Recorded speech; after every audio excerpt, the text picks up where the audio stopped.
गांव के छोर पर एक पुरानी हवेली थी जिसके बारे में मशहूर था कि वहां आधी रात को छम छम की आवाज सुनाई देती है। गांव के बच्चे उस हवेली की तरफ देखने से भी डरते थे। उसी गांव में आर्यन नाम का एक निडर बच्चा रहता था। एक दिन उसके दोस्तों ने उसे चुनौती दी कि क्या वह रात के समय हवेली के बगीचे से एक फूल तोड़ कर ला सकता है।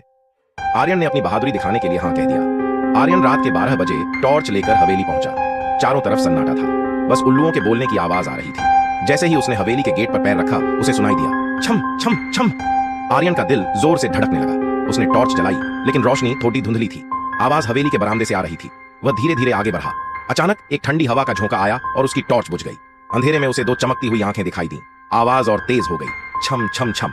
ऐसा लग रहा था जैसे कोई अदृश्य साया उसके चारों ओर नाच रहा हो। आर्यन लगभग भागने ही वाला था कि तभी उसका पैर किसी चीज से टकराया। उसने माचिस जलाई और देखा कि फर्श पर एक पुरानी बिल्ली बैठी थी जिसके गले में एक चांदी का घुंघरू बंधा था। वह बिल्ली जब भी चलती या गर्दन हिलाती तो वह डरावनी छम छम की आवाज आती थी।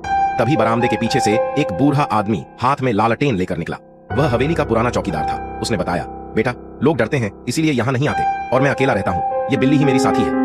आर्यन को समझ आया कि जिसे वह भूत समझ रहा था वह तो बस एक बिल्ली और उसका घुंघरू था। उसने एक फूल तोड़ लिया और बाहर आकर अपने दोस्तों को पूरी सच्चाई बताई। उस दिन के बाद से गांव के बच्चों के मन से उस भूतिया हवेली का डर हमेशा के लिए निकल गया।